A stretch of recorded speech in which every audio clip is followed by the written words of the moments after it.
You probably don't know that there's a new Volkswagen out that doesn't look like a Volkswagen.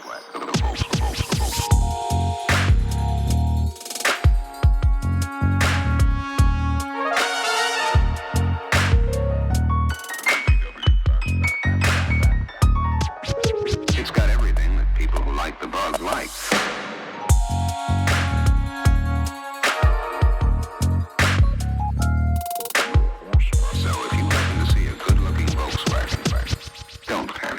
Happy Friday, guys, and welcome to another episode of Let's Talk Dubs. I'm your host, Bill T. Well, another Friday, another podcast, and this week we've got special guest Tori Alonso on the podcast with us today. Tori, welcome to the podcast. Tori, you there? Thanks, man. It's good to be back. All right, good. I thought we lost you for a second.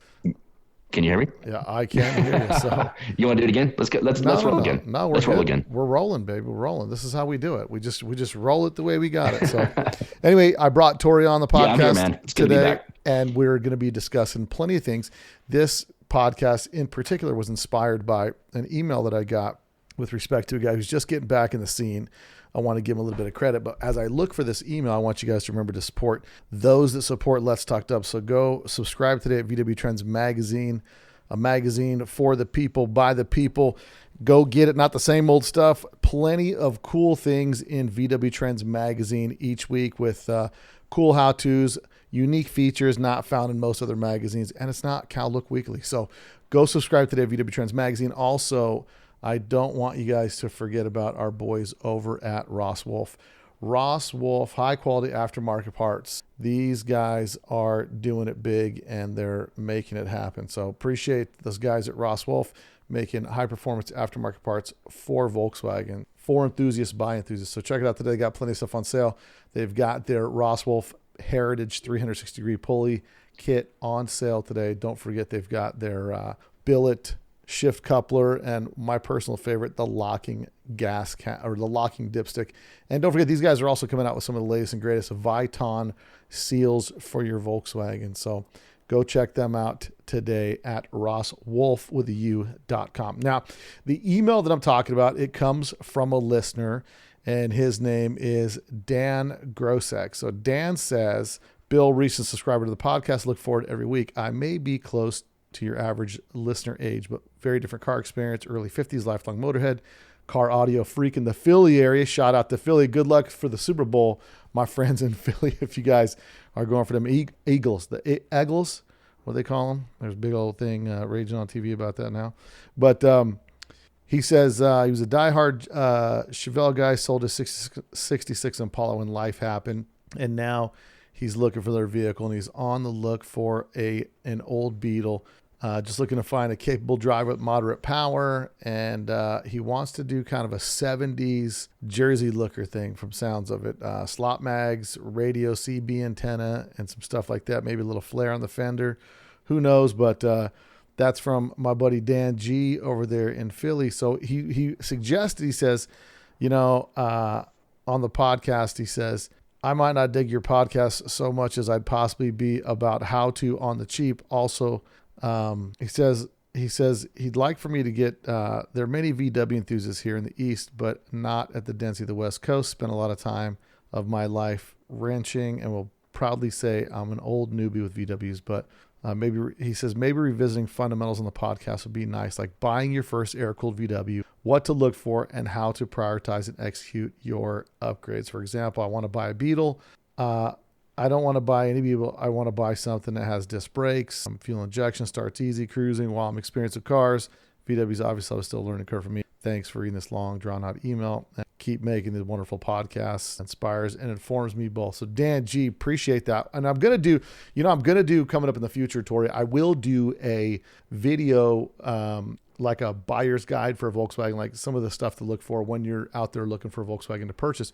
But he brings up a good point, right? I had a little situation this week, and I'm going to be fairly vague about this, but even a seasoned veteran like myself can get caught sometimes in the heat of the passion purchasing some cars. And there's definitely a distinct difference between buying cars East Coast, West Coast. Tori, you've lived on the East Coast. What's the typical run around with buying cars from the East Coast? What kind of things are you going to see from an East Coast car?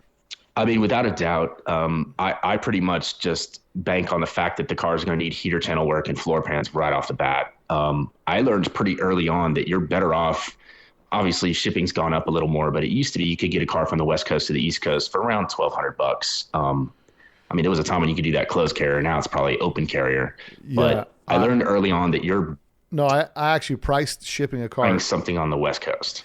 I priced shipping a car from East Coast to West Coast about $1,400. The best price I got, open trailer. But There you go. I mean, that's just fuel prices, fluctuate obviously. So that keeps going up. But yeah, it gets expensive. But honestly, in the grand scheme of things, you've got a better car. You've got a more solid basis, and you have something that's never been welded on. It doesn't have, aftermarket metal on it. It's got good, thick German metal. So I learned early on, rather than try and fool with East Coast cars that need all of this rust repair and, in welding, that you're almost better off just paying the extra, money to ship a car that doesn't need any of that stuff from California, Arizona, Nevada. I bought cars from all those states, and they were all pretty great. yeah, I'm for sure going to say that with respect to buying those cars, I had 3 double cabs before I had the double cab that I own today. And the reason I never moved forward on any of those projects is because they were rusty, and I wanted to find one that didn't have rust, more of a West Coast car. And I let those move on in spite of the fact they were double cabs, because to me, metal work is something is sometimes too questionable. And that's kind of a circumstance that I found myself in earlier this week. And, when I'm given the opportunity to buy cars, East Coast or West Coast, there's no question. So, but some of the things, when you're, just kind of if I wanted to go over, let's say, just Bill's idea of the cursory things that you look for purchasing a car is, first, buy the best car you can for the money. And that might take a little bit of searching. Once you determine how much money, like some people look for the car and then try to figure out if they've got the money. In my opinion, it makes way more sense to figure out your budget and find the best car for that money. So let's say if your budget's 10 grand. I'd be looking at cars that are 12 to 15,000, because you never know how much someone's willing to move at that price point, and see if you can negotiate or do something, maybe kick up your budget a little bit more or work something out. But, with stuff we've seen happen through the auctions lately, prices are getting a little crazy. We're going to talk about auctions today. So today we're going to be discussing kind of a little bit of this, a little bit of a buyer's guide, what to look for, and then a little bit of some stuff we saw happening at Barrett Jackson, in addition to, I was following a thread earlier on the Samba today that I commented on, not the Samba, but on Facebook. It was on the Samba buy sell trade. I tried to find it to pull it up, and it was about the Brazilian car. So we're going to talk about all this stuff, because I have a Mexican Beetle, brand new. Okay. It's in perfect shape because it's a brand new Mexican Beetle. I have a Brazilian Volkswagen, which is Brazilian. You know what I mean? And so that means, it just means it's Brazilian. We're going to get into that when we start talking about Brazilian, but I'm just going to go over a couple quick things. Like if I were going to buy a car tomorrow, let's say my budget was $12,000, which is a healthy budget for a Beetle. For a bus, it's a very low budget. You have to look at how much work you want to do, what time you're looking to put into it. And if you want to buy a driver that you can fix up, let's say you're not super mechanically inclined and you're kind of cutting teeth on a Volkswagen. Let's like my guy, Dan G. I would suggest Dan G probably buy something that has a motor, that's built to a point. I'd look for a problem car. And what I mean by that is I'd look for something that was mostly together and the guy blew up the transmission. Motor runs good, everything's done, and it needs a day's worth of work to swap a transaxle out and a transaxle, and you may get the car for a substantial difference because he takes it to a shop, it's a couple grand to fix it. The guy may be willing to just move a couple grand on the car. And so and just like the way that stuff happens is you got to be on the phone. You got to be talking to people. You got to get all the details. You got to work things out. And sometimes you might see an ad that's been up for a couple months. You definitely don't ever want to post the guy, is this for sale? Like on Facebook, you definitely want to put something personalized in there and say, hi, I'm interested in this car. Can you tell me a little bit more about it? I'm looking to purchase a Beetle. Boom. And then you'll get some dialogue. I think a lot faster than just click. What's the standard response? Is this still available? You know what I mean? Is it still available? Yeah, that's the one. Yep. Right. And so, just like anything you want to do, if you put that little bit extra work in there, you may find yourself a deal. And it's a deal because somebody sat on it for too long. It's got something going on. There's a bug for sale here in town that it's probably an $15,000 to $18,000 bug. Problem is right now, the clutch is out. The owner of the car is not going to do it. He's not going to do the clutch. He's got to take it to a shop. So taking and do a stock clutch at a Volkswagen Beetle, it's a $1,500, $2,000 job. It's just what it costs for the labor to pull the motor in, put it out, put the clutch in, possibly resurface the flywheel, and whatever else you have to do. Let's just say you're looking at from $1,000 to $2,000 for that labor repair. Well, a guy who's fairly handy can knock that out in a day, no problem, especially on a stock setup, but you can negotiate a couple grand off of a car. So there's a lot of different ways to skin that cat, but I'll definitely do a video coming up specifically where I'll probably have two cars on the used car market, and I'll do a video on those cars and just kind of the things I see when I'm looking at them, and some of the, because these cars will tell us stories as we're looking at them. So we'll kind of get into that. But one of the things I did want to talk about, Tori, is Barrett-Jackson. You see Barrett-Jackson this last week? I did. Yeah. There was some crazy prices for what was sold for sure. There was definitely a lot of interesting things moving. Of course, like any other time that you get anything like that, there's going to be, what we've seen over the past few years, and I've done a couple of videos. If you go on my YouTube channel, you'll be able to see them. And even on my Instagram, some of the Instagram stuff, you'll see where I did some in-depth videos where like, oh, look, another Brazilian bus. So there's lots of stuff like that on the market. And at that show in particular, there's quite a few Brazilian buses. So if we're going to look at some of the stuff that's sold, let's just say talking about the buses themselves. So there's a 69 split window bus, all silver painted, trying to look like new. But again, it's a Brazilian bus, sold for $44,000. 74 single cab, sold for $52,000. 69,000 for a 74 23 window, quote unquote. You know what I mean? So it seems like there's a huge amount of these Volkswagens over there at Barrett-Jackson this year, and the bus market got flooded a while back, especially at the auction market like Barrett-Jackson. So here's like a 64 23 window bus, right? And this lot 516, It says it sold for, what did it say? It sold for 50. And if this is a real, so 57,000, right? So 57,000. Oh, microbus recreation. So you can tell because it's got the fried eggs. So your first telltale sign, fried eggs and icebox handles, is typically Brazilian. So 52 grand, that kind of, could be a little high, for that bus. Here's another 74 that sold for 36,000. So you've seen buses. It's difficult for buyers because they're buying them for their looks, I believe. I don't think that they're buying them for collectability. They just want like a window bus. They don't know the difference. It's an uneducated buyer, but they think they're stealing it at 36 grand, and I think they're buying a $36,000 project, Right. And they don't realize it, because what you have to realize too is these buyers, Tori, you're freezing up. Brazilian. That's not good. I don't know. You froze up there for a second. Money going up in value before the.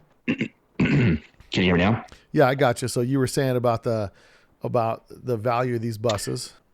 So the problem is all of these collectors, the majority of the people that are buying these buses, let's be honest, it's not Volkswagen collectors that are going to these Barrett-Jacksons and buying these Brazilian buses for $50,000, $60,000, $70,000.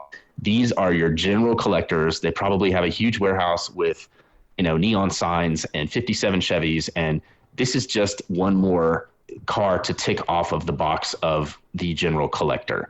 So let's just get that out of the way, because a lot of the buses that are selling, they're just going into a general type collection. And unfortunately, a lot of these buyers, either they have too much money and they don't really care. It's not something that they're going to be.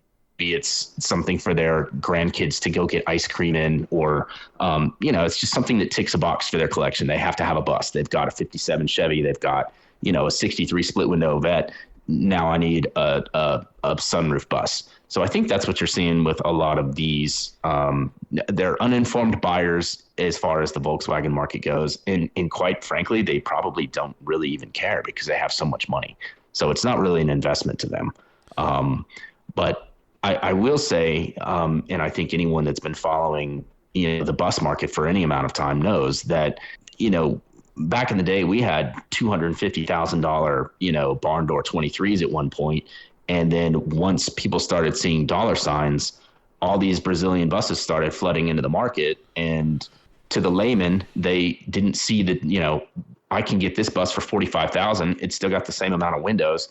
And, and I saved $200,000. So I'm going to go here. And I think that's kind of what opened the floodgates as far as the Brazilian market, starting to take over the big box auctions like Mecum and Barrett Jackson.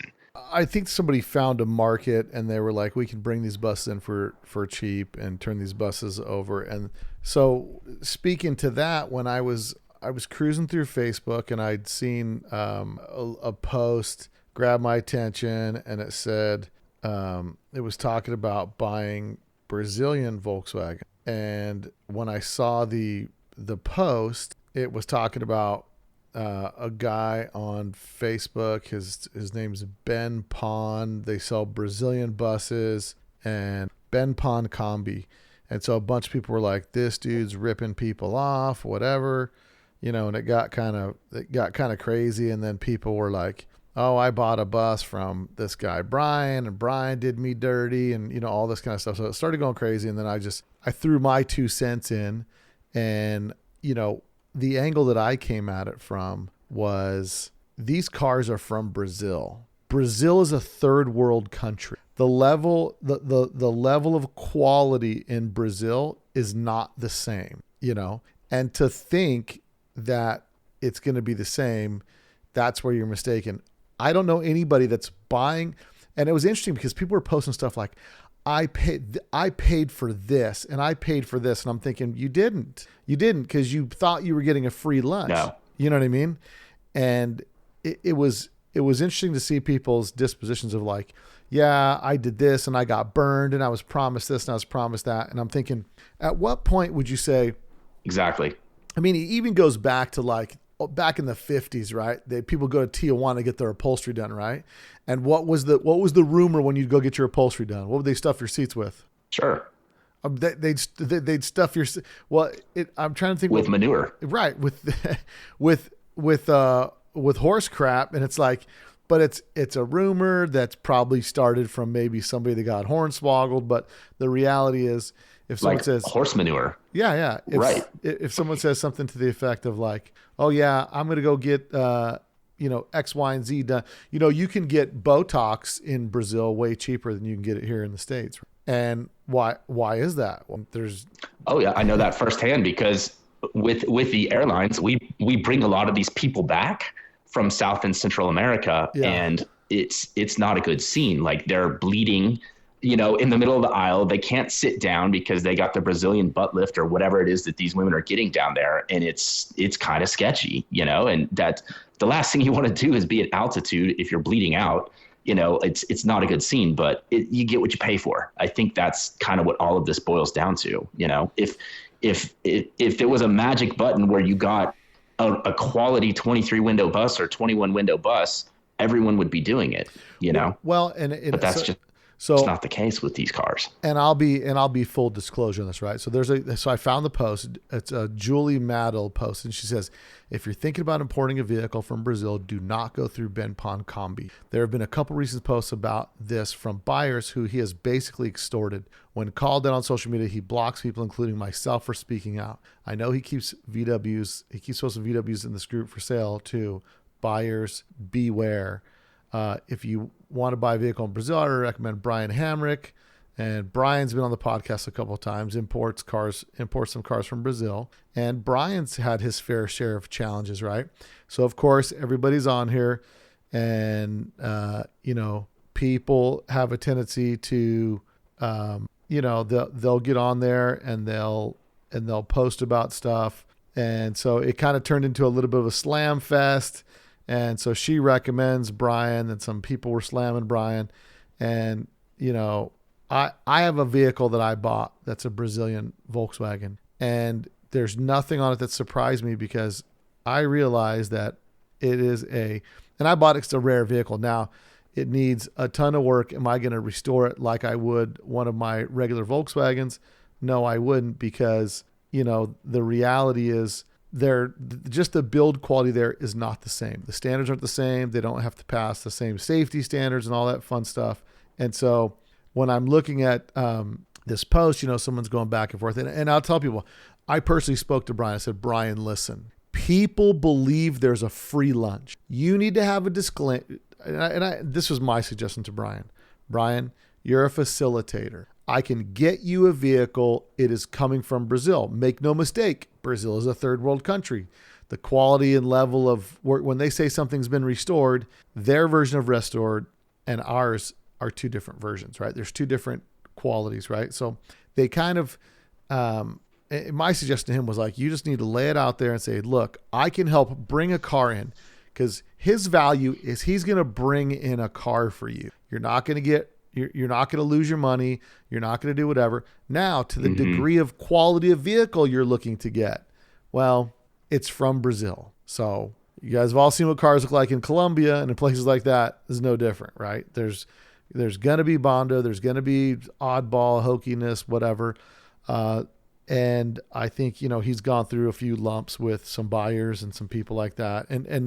And his boots on the ground over there, where he had anticipated they would do X, Y, and Z, and they convinced him it was all the same. And it's difficult to do things. So I said, here's what I would do if I'm you. You charge people for your services of being able to facilitate the transfer of vehicle. That's what you're doing. You're not responsible for restoration.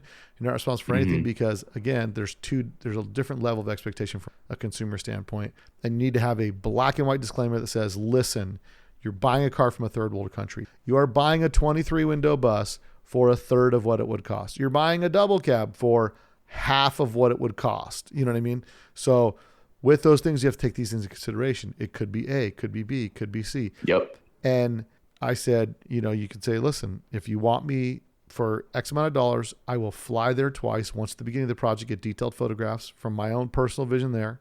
I'll go down again at the end of the project and we'll do an inspection and make sure it's where it needs to be. But all that stuff costs money. And, it's a tough deal, but the biggest thing, I'll read you my post on there just because, I said, I'll add my 2 cents. The cars are from Brazil. Brazil is a third world country. If you bought a brand new house in Brazil and compared it to a brand new house built in the States, they're not the same. There's no free lunch. The value I see is buying something that's not available in the U.S., understanding you're going to have to go through it. Different countries, different standards and levels of acceptance. Unfortunately, you know what I mean? And, I think that's the biggest challenge, because people get really bitter because they think they found like the work or the loophole. And there's no loophole. You're going to have a bus with so many windows in your garage, and it's going to be inexpensive, but you got the bus. You know what I mean? So what is it you're looking for? Because you can't have, restoration quality and the restoration that they do there. Restoration to them is painting a car and it didn't get that much dirt in the paint, So it's a lot of these cars are painted outside, curbside. Yes. I've seen sandpaper, and they're literally like blocking the entire side of the bus. And anyone that these auctions, I encourage you to go look these buses over, with a fine tooth comb, where most buses will have like body joins between, pinch welds and things like that. Those are completely gone on these buses. It's solid bond. They skim right over that stuff. They don't care. They just want it to look clean. They want it to be straight when you look down the side. Yeah, but the rain gutters are definitely different. I mean, everything photographs really well. And that kind of goes back to what I was saying earlier today, right? Like I had entered into agreement to pick up a car, and it wasn't a bad car, but it wasn't what I thought it was. And the issue was I never saw it personally. So that's, it's kind of a buyer beware. I think it's a risky deal. And, you got to kind of stick to your guns, and you're going to spend money restoring a car no matter what level it's at. Where do you want to spend your money? Do you want to spend your money on metal work? Because I've seen cars, my brother restored a car. Sure. And it had a sentimental value to it. It was a 62 ragtop, nothing super special, but it was a family car. Dad bought it originally in the Netherlands. The whole front cowl was completely rusted through on the car. Like, that's how much water it was exposed to. They wanted to go through the process, do all the metal work, do everything that they needed to do, because there was some sentimental value to it. Was it a wise restoration purchase? No. Could you have gotten a much better a much more cost-effective product by starting with a better shell. Yes, but it's not the same car, right? So again, it's what are people, what's your motivation for a restoration? So again, I think the big thing is here, people just believe there's a free lunch and they found this loophole where they can get a car out of Brazil, and they'll tell their friends, well, it's because the dollar's so much cheaper. And it's like, it's just like the Ponzi scheme, right? And by no means do I say these things are a scheme. I'm just saying you've convinced yourself that it's nicer or better than it's going to be, versus saying the car's built in Brazil. It could have coconut hair in the seats. Who knows? Could have, who knows what, you know what I mean? But, it's just one of those things where you first take a deep breath and realize there's no free lunch. We all want the 23 window barn door. We all can't afford them. So find something that fits in your price range and kind of be happy with it. I mean, that's my initial take on it. There's been so much evolution throughout the hobby to where you go to a car show now and you're completely jaded because you see these cars that are unbelievably immaculate, and there's this perception like, oh, I want that. And not realizing that cost tens and tens of thousands of dollars. Like, here's a 56 Carmen Ghia that sold at Barrett-Jackson. 56 Carmen Ghia, fall of 2024, October 2024, $56,000 for a 56 convertible Carmen Ghia. Appears to be a fairly nice car. That's a hardtop. That's not even a convertible, Bill. Sorry. It's a hardtop. Yeah, not a convertible, but it's a 56 Ghia, so it's first year for the Ghia. Looks like a resto mod because it's got some aftermarket. It's a rare car. Yeah, it's got some aftermarket gauges and stuff. Little bit. It's probably mildly questionable restoration, but yeah, I mean, it's not perfect, but it's kind of like in the spirit of like maybe an Outlaw or something, A little different, like someone who almost knew enough about these cars to restore it, because it's just not quite all there where it should be. You know what I mean? But sold for $55,000. What's your thoughts on $55,000 for a 50 convertible Ghia? I mean, look, the first place I always go when it comes to these big box auctions is, and some people may never, do this, but I would like to see what's hiding under all of the shiny, flashy paint. That's what would keep me up at night buying a car from one of these auctions, because you don't know what's under there. A lot of these don't come with build pictures. So it's anyone's guess how much the Bondo is under there, what shortcuts they took, because, a lot of these people make their money flipping these cars. That's, they spend a year or two building a car, and then they take it to Barrett-Jackson. They hopefully make money on it. Then they buy something else, and then they fix it up again, and rinse, repeat. But for me, I would have a really hard time buying a documented restoration, especially if it's just Joe Blow, who normally does, Chevelles, and now he's decided to, do Volkswagens for a change. Because it's not the same. That's not a Concours quality car, but that's strong money, for an early Ghia. I'm sure our friend Andy could completely pick that car apart as far as this is wrong, that's not right, these are incorrect, things like that.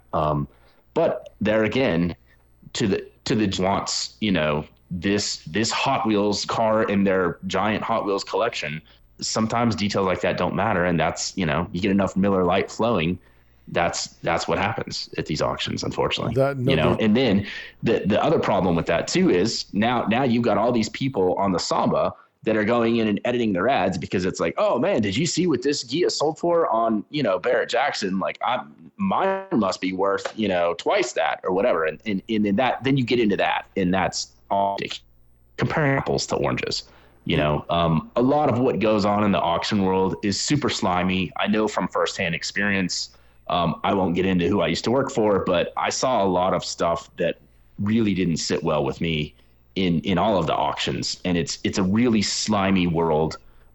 It's a lot of fast talking and cheap suits, and I personally didn't like it. It happens. That's just the auction world. That's, they're selling cars, they're making money. Well, yeah. And if you're at an auction, you're going to buy a pleasure vehicle for 50, 60, 80 grand. It's not, you're not going to really pick it apart. I've got a friend of mine that's recently he's always liked cars. We never had cars. And he recently acquired about 6 cars in the past few years. And a few cars he bought, he just got caught up in the bid, and next thing you know, he's overpaying for a car, and he just kind of got caught up in it. And then he gets these cars, and it's like, this car's perfect, completely redone, whatever. Drives on the street, has an issue, takes it to a shop, they've had issues, and it just keeps compounding. So there's definitely a group of cars at any auction that are just kind of the flippers, and the real reputable builders are the cars that have bare metal paintwork stuff done to them. Like these guys that are trying to get close to their money out of the car, they'll have all the documents of all the photographs. They'll have the builder there. They'll have all kinds of stuff, which is what brings it to my next question, which was the notchback that sold for $85,000. Now, every dude who owns a notchback is now a million, dude. Shout out to my boys in the Type 3 Army that own notchbacks. Yeah. I mean, all you guys, y'all rich now. Wait a second. I got a notchback too. Hold on a second. Yep. So this notchback. Everyone can retire tomorrow. Yep. Right. So this notchback sold for $85,000. Kind of a champagne color. I'm not 100% sure. It's got a dual carbureted motor. I think the ad said it was an 1830 cc. So I don't know if that means 1835. It looks like it's got semi-restored seat covers, carpet kit, steering wheel. Nothing super. I mean, it's basically a stock notch with a dual carb 1800 cc motor in it, and towel bars on the bumper, sunroof, and original style, the pinstripe seating, which I'm not a huge fan of, and it's lowered on the radars. So what's your take on this bad boy, Tori? At that car, and they probably would have been better off to just be patient on the Samba. That's insane. I mean, it's a nice car. I'm not trying to take anything away from it, but it's not $80,000 nice. Well, again, it's a decent car. As I look at like the engine compartment, they've got the ABS cover that goes over the engine compartment that kind of cleans it up. I see a carpet kit. I see, from the photographs, it looks like it's like a 7 out of 10 vehicle. I haven't really inspected it, but even, like here's some of the bodywork I can zoom in on. Yeah. What's up with the hardware? Yeah. Look at the hardware's not plated there. Those bolts. I mean, that's not an $80,000 car. Someone really wanted it. I don't know, and here's the other thing you have to understand too with these auctions is a lot of times you'll see stuff like this and then the deal falls through. So just because it says, sold, whatever, here's the final price, I do realize like a lot of these, they'll be like, oh, the bid goes on and a deal is made after the fact. But, I've seen firsthand where people get caught up in the moment. They bid on something. They go actually inspect it after the fact once their buzz is worn off. And they're like, oh, my God, what have I bought? And they finagle their way out of, the sale. And then sometimes the auction house will actually have to pick that car up and just eat the cost. That happens. I've seen it firsthand. I'm not saying that's the case with this. Someone I think probably just really wanted this notchback, but it's insane. Well, in the description, normally the description of like this car went under a meticulous 16-year restoration, blah, blah, blah. It says the description is 1830 flat 4-inch with a 4-speed transmission, finished in silver over a two-tone brown interior, featured 4-wheel disc brakes, sunroof, chrome bumpers, has service records and recent compression test. And it's just like 1830 cc, flat 4 engine, paired with 4-speed manual transmission. Equipment includes twin Weber carburetors, KYB shocks, 4-wheel disc brakes, 15-inch chrome wheels, chrome bumpers, a lockable glove box. Those are the features. Heater and video gauges. Serviced in anticipation of sale, consistent. I mean, I'm not seeing $80,000 worth of equipment here. Well, and so we look at this and we say, why did this sell for $80,000? And I think you got to take into consideration first. I think someone was really drunk. Well, okay, but now, in all sincerity, what would it cost you to build that car? You drug home a shell. How much you buy in a shell? You're going to buy a cheap notchback is $5,000. That's a cheap beater, needs everything, right? Yeah. So if your bottom line is going to be $5,000 to enter, and then that's no motor, no trans, no interior, no upholstery, miscellaneous pieces and parts that are missing, depending on what level you're going to with the car. I mean, you're going to be on the really, really tight end. If you did a ton of work yourself, and then now paint and body work, if you can find a paint job for 10 grand, you're doing great. You know what I mean? Most of them are running about 20 grand for a paint job.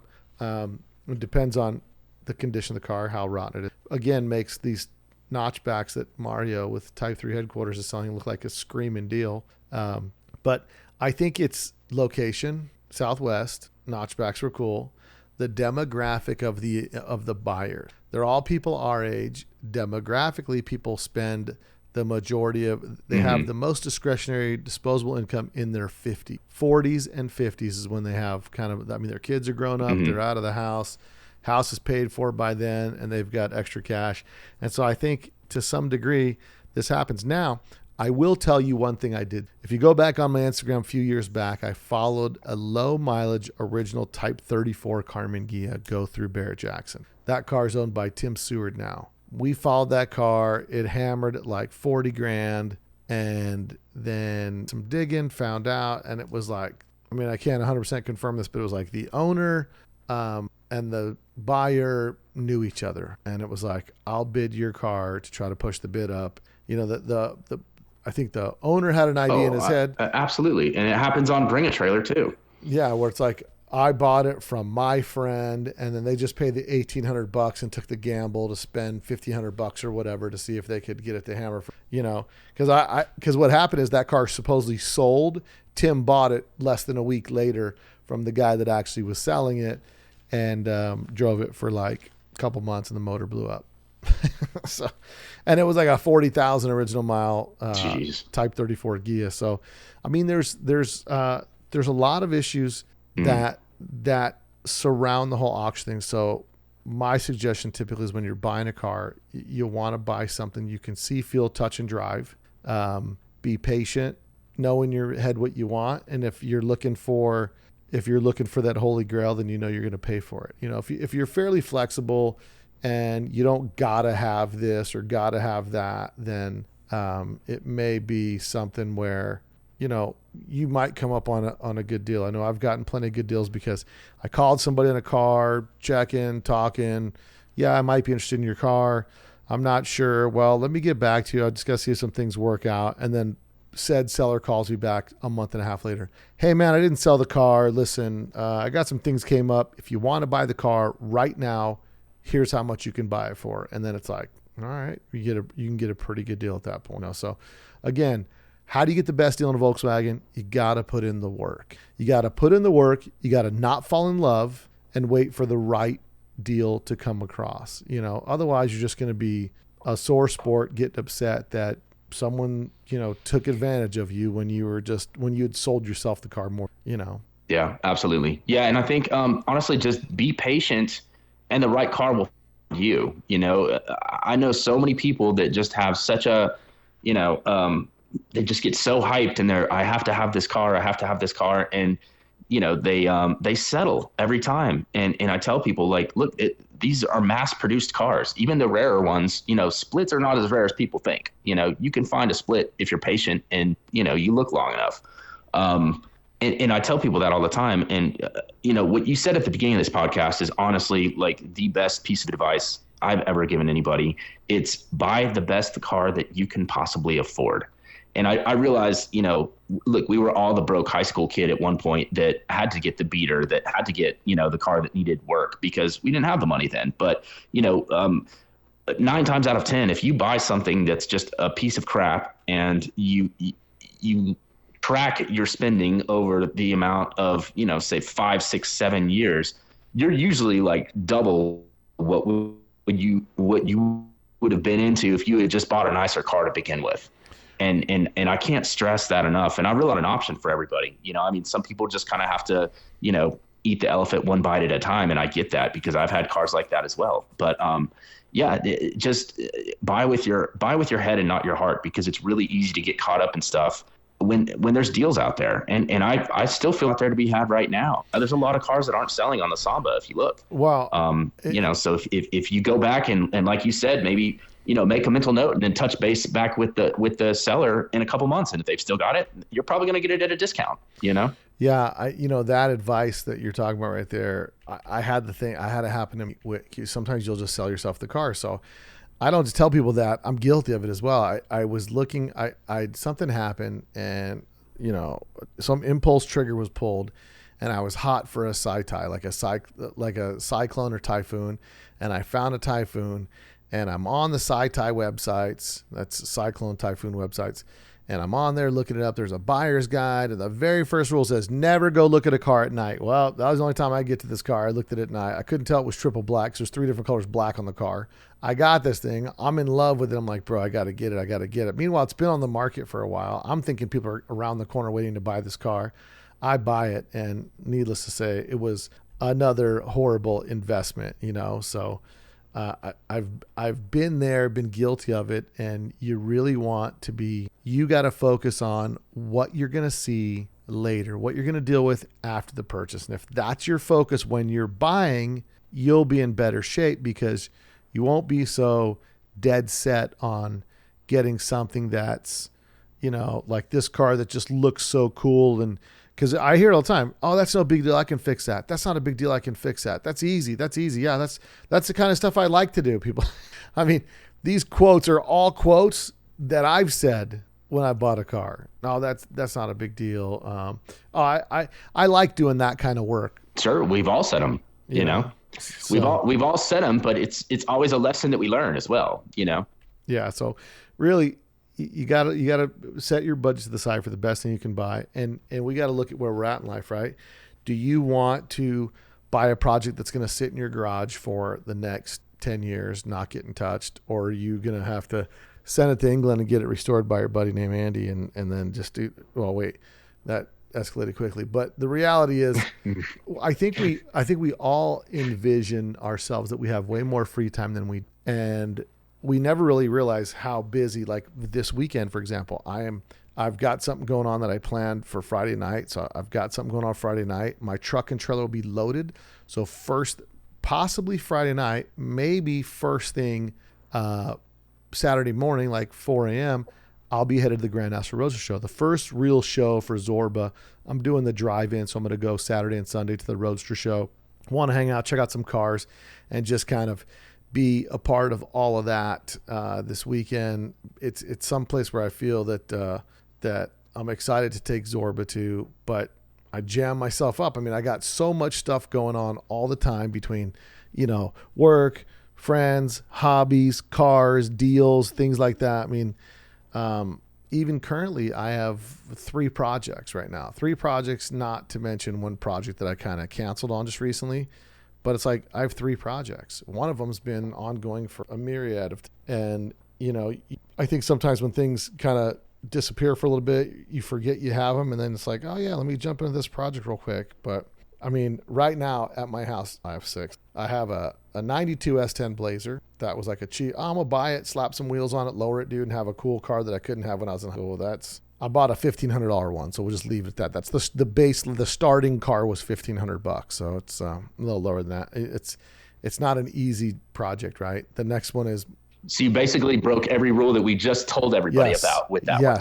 Yeah. So I'm here trying to tell you to put down the drink while I'm pouring one for myself right now. I mean, that's the problem. It's like, it's a real sickness being a car, because I've also got an 86 Datsun 720 King Cab that and this was like oh man, that's so cheap, I just needed to buy it. It was $1,000, right? So I bought it for $1,000. The next day I Facebook Marketplace some wheels for it. Bingo bango. Now I got a lowered mini truck on wheels. Cost me $1,500. Have I driven it once around the block? It needs some work, and so I just kind of parked it like, oh, money in the bank, park this bad boy right here. So I got that thing, which I got to liquidate both of those. And then I've got my Ghia TC, which was the attempted, it's the Brazilian car that was attempted to be driven back from Colorado, and that didn't go well. So I'm in the process. George is putting my 2276 dialing that together. That'll slide in the back of that, get all broken in. It could end up in the back of Zorba, but as of right now, that'll be the impetus to get the Ghia TC on the road. And then that car needs full paint. And then I've got the 69 bugs. I mean, I got a Sandrail. I got my Sandrail. I got my 51 split window. Let's enough about me. Tori, let's talk about you. What projects are you currently working on right now? let's vet you out here. What are you working on right now, Tori? You're going to be really disappointed in it's boring, but well, it's not boring, but it's only one car. Steve Connect and I are way deep in the 1960 Roadster that I bought from Chris Addington of Rodbuster fame. So that car is getting built as we speak in Reno, just south of Reno, where Steve lives. I went up and we pretty much disassembled a lot of stuff together. We built a fixture to where we could kind of like have a rotisserie for it. And Steve has just worked his magic on this car. He's made me swear to not share pictures with anyone because it is going to be debuted at One Crazy Weekend in October, and it's going to be rad. I mean, it's such a cool car. What I told him when I bought this car, and if you didn't listen to the podcast about it, it's really interesting. This is a car that Steve actually started on in Bakersfield in 1986. And the guy kind of fell on hard times. And so Chris Addington, who used to show Rodbuster, he still owns it, the famous Gia, he bought the car. And it was always kind of on the back burner to build for his wife, who sadly passed away a couple years ago. And so it had just been kind of sitting and collecting dust. So I struck a deal with Chris for the car, and you were nice enough to help me get it up to Reno for Steve. And Steve is going to finish a car that he started in 1986. And I told him to build the car he would have built back then in kind of the style of Future Shock or Shockwave. So this is going to be the last Bakersfield kind of 80s custom car ever built. Steve is not doing another Volkswagen after this, he's assured me. And so this car is going to be known as Aftershock. So I'm really excited to debut it in October with Steve. It's going to be awesome. So well, and that brings up One Crazy Weekend, and this year for One Crazy Weekend, we're going to be doing there's a few people building some 80s cars are going to debut there. Russell Ritchie's building a car. Andy Finch is doing a car. And you're doing a car. I was doing a car, but hopefully we'll just debut my split over there, which is a modern twist of an 80s style custom, but it's a today's version. So there's going to be a lot of cool stuff to see this year at One Crazy And then Bobby Weekend. D is going to be doing one as well. I'm sorry, I can't even believe I forgot about Kingpin Bobby D, who is in charge of the 80s and 90s. Custom VWs of the 80s and 90s Facebook page, which has over 20,000 followers. Andy Finch, over 45,000 followers. You'll see where I'm going here in a minute with this. And all these people together combined, you're talking over 100,000 followers. And some of these guys could be looking for some sponsors. So if you're a vendor and you're a rubber supplier, you're an upholstery guy, you want to be part of this, reach out to me, Bill at Let's Talk Dubs, and let's see if you want to be part of this and maybe sponsor some of these cars that are going to be debuting, because there's going to be a lot of coverage on these cars coming up to the event, and there's just so much stuff that these guys are going to be doing. But these cars are being built in the traditional style of the 80s, right? The level of detail is not it's not going to go super crazy with most of the cars. Now, your car is kind of on the other end of the spectrum because it's really that custom. But Bob's car, Andy's car, who else is doing a car? Who else is doing an 80s car? Bob, it was Bob, Andy, and then and Russell. All these cars are being Russell's bringing a car back that was an original 80s car. Actually, correct. It was on the cover of Hobby W's, but I'm not going to tell you which one. But yeah, his is actually a real. It was from back in the day, which is cool. Right, but these cars. So the difference with these cars in the 80s, it was like you bought a stock Bug, stripped out the interior, but you probably left the sound deadening and you left some of the parts and pieces that were stock. You didn't scrape everything out and then refinish the pan 100%. That started to kind of happen in the 90s, but the 80s was like the cars were fairly decent used cars. Strip out the interior, redo the interior, do something new, repaint it, and then maybe you didn't get under the hood sprayed, so you put a carpet kit in it, or things like that. So in the 80s, when we say like an 80s tribute car, it's going to be built to the style of the 80s, right? Like nothing needs to go so far over the top, So that's going to be fun. It'll be super cool to see that happening here in Vegas, October 2nd through the 4th, one crazy weekend. If you haven't got your room booked yet, you haven't signed up, make sure you guys go to letstalkdubs.com, click on the link that says Showtime, and go get set up for one crazy weekend, because it's definitely going to be a rad year this year. Lots of cool 80s cars. And if you got an 80s car, bring it out. You know, by all means, if you're doing something, Paul Davis is bringing out something. He's freshening up with some 80s flavor. So, and then matter of fact, I don't even know, I can't believe I forgot this. Keith Dean is going to be building a mini truck /ish Type 3. So he's building another custom squareback, and I talked to him about debuting it at One Crazy Weekend. So hopefully he'll be here. Possibly we'll have Kenny Fitzer here with his 23 window drift bus, the electric one. So that should be finished around October. So I'm really excited and looking forward to this year. Again, a lot of cool stuff.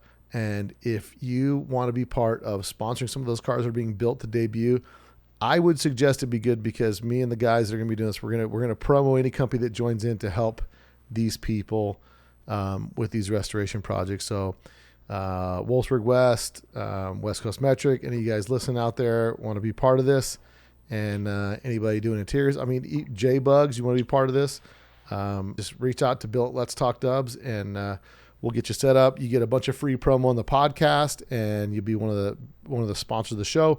And we'll definitely get you guys a lot of eyeballs. That's for sure. Because between the group of us, there's over 100,000 people and these are legit people. These aren't bought and paid for, legit. So, but yeah, I'm looking forward to this year, and it would be yeah, that'd be cool. Honestly, I'd love to do something with Impy. With SEMA being, not long after your show ends, my car will already be in Vegas. It's certainly going to be SEMA quality, the workmanship that Steve has done already on this. So, I mean, if Impy wants, to do something different, and have a car on display that's going to be unlike anything else that's been built in probably the last 40 years, hit me up. I'd be open to a partnership with Impy on that. That'd be really cool. Yeah. Well, we'll definitely be hitting up some of the sponsors to see what they can do to help out with some of these builds. I mean, they're being done for fun. They're being done to kind of bring back a little bit of that 80s sizzle that they used to have at the car shows. When you look back at the photographs from the 80s car shows, it was just like parking lots jam-packed, not a place to move, and just hundreds of cars. That was last year's One Crazy Weekend, and that will most definitely be this year's One Crazy Weekend. So I'm excited.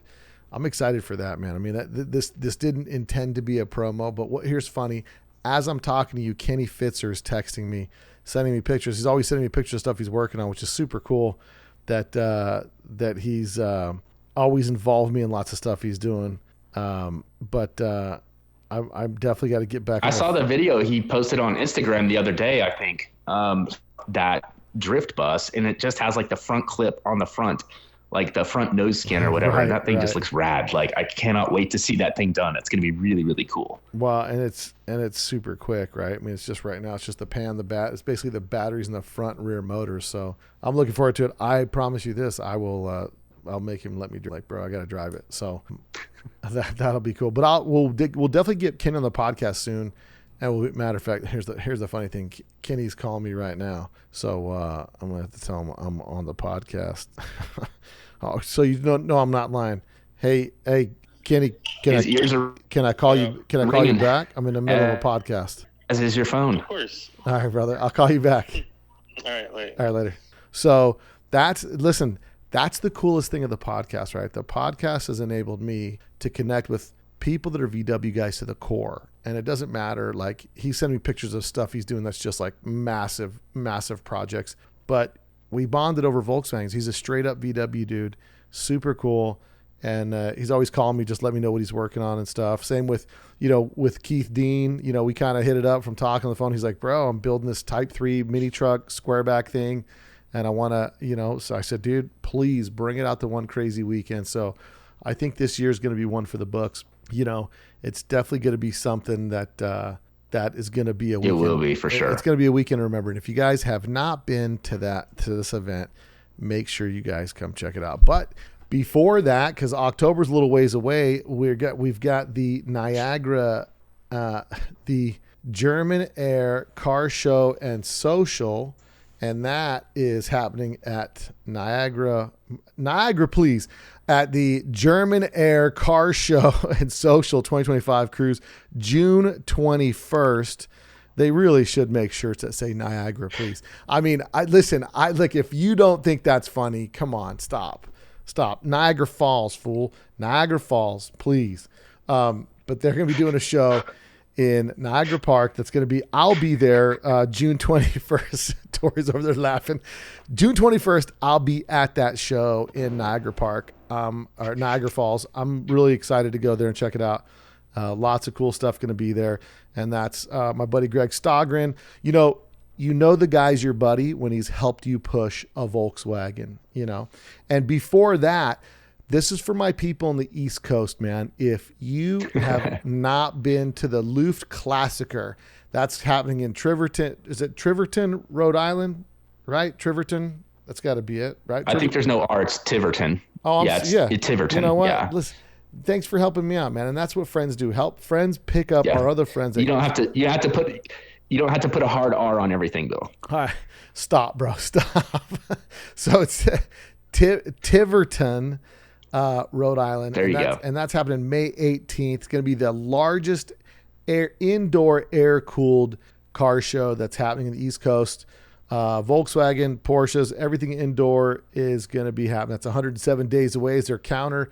And these guys are making it happen. These are the guys at Lufthansa are doing this. So I told them I'd promo that. If you guys want something promoed, send me the details on Facebook, Instagram, or through my email at bill@letstalkdubs, and I'll help you promote your event because we're all about the scene. So reach out to me. I'll help you promote it. There is going to be stuff happening this once again. We have a multiple weekend of festivities in Southern California that's kind of chaos, and I'm not going to all of it. And I live super close. It's just too much. And what's happened with the Volkswagen weekends in Southern California, they have lost their sizzle. I don't care who you are, and I don't care what you got to say. This is coming from a guy that every year, all I did was look forward to going to the Classic weekend, and that has changed. It has changed drastically between infighting with promoters and everybody thinking they run the scene and all that stuff. And you guys did it. You ruined it. So anyway, I'm going to be headed to the second weekend. I'll be down there the June 15th weekend. There's going to be the actual DKP meetup, and it's the 50th anniversary of the Cow Look issue. It's the 60th anniversary of the Cow Look, the DKP. So there's going to be a lot of stuff going on. I know that I'm working with Dean Kirsten on something special for that weekend. So I'm super excited for that. Can't tell you guys what that is that's happening, but it will definitely be something super cool. I'm excited about that. And we'll probably have Dean on the show before long just to go over some of that stuff. It's going to be an all around. Lots happening this weekend. I'll be at Grand National Roadster Show. Also Octo's this weekend. So I've been to Octo before. I've never driven my car in the Grand National Roadster Show. Yes, it was $100. It was, and so there's a lot of people, I was going to go to that show, but it was $100. $100 gets you into the drive-in. My understanding is all 3 days.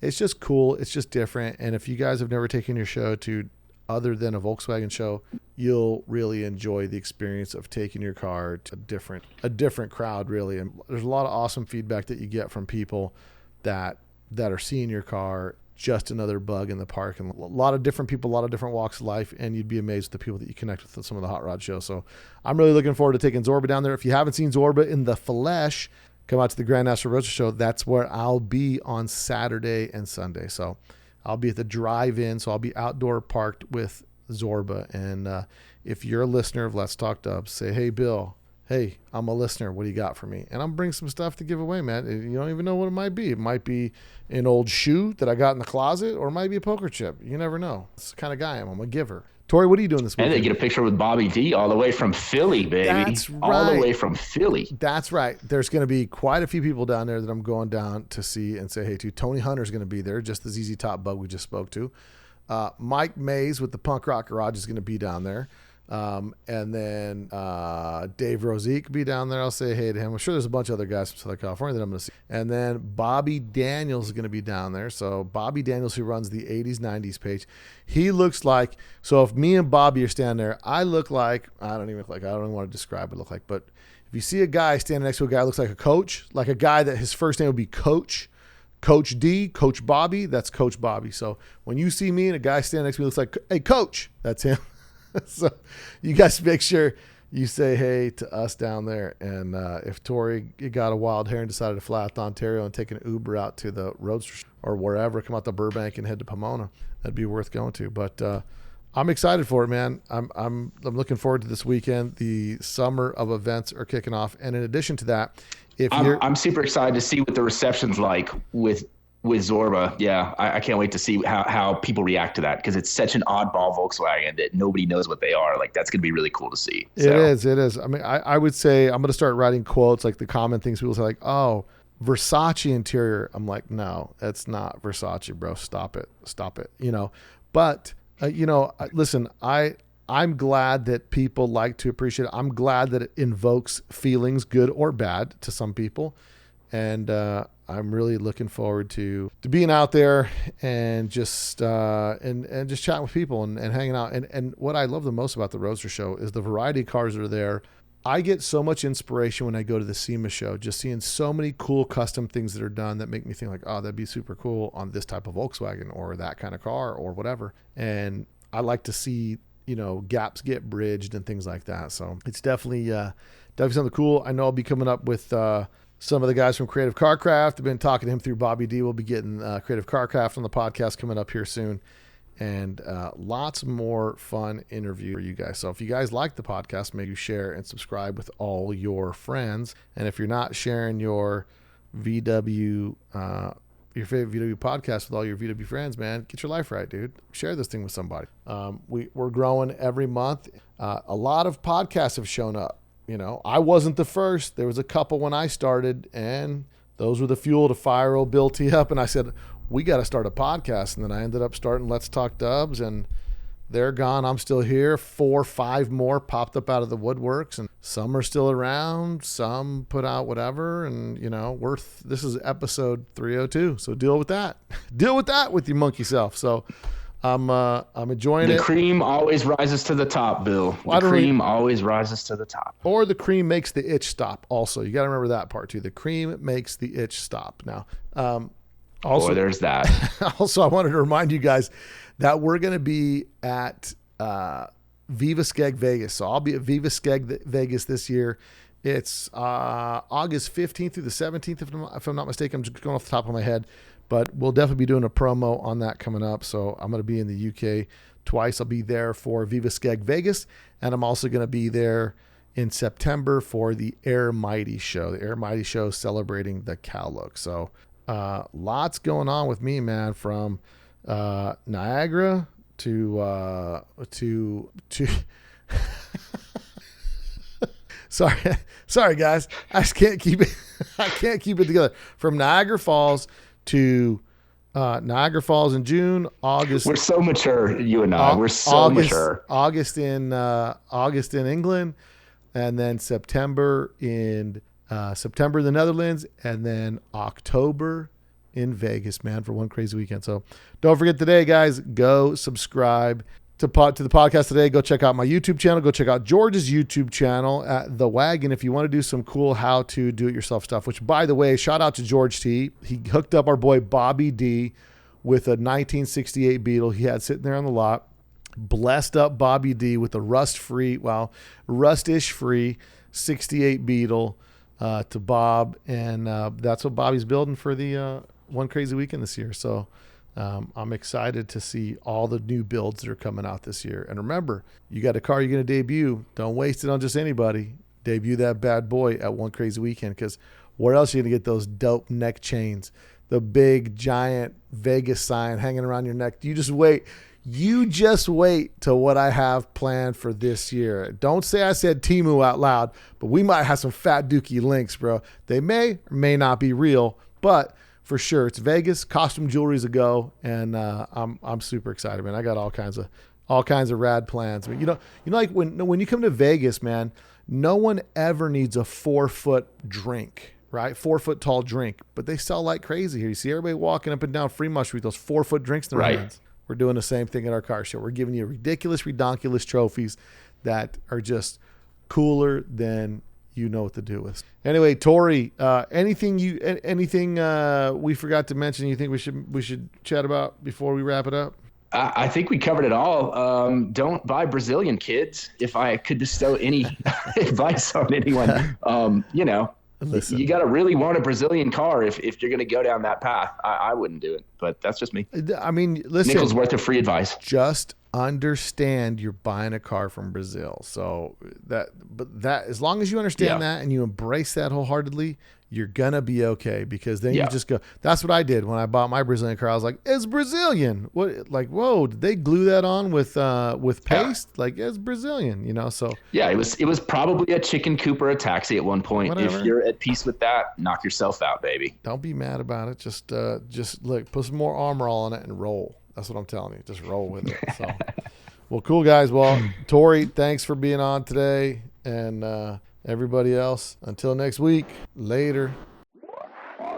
You probably don't know that there's a new Volkswagen out that doesn't look like a Volkswagen.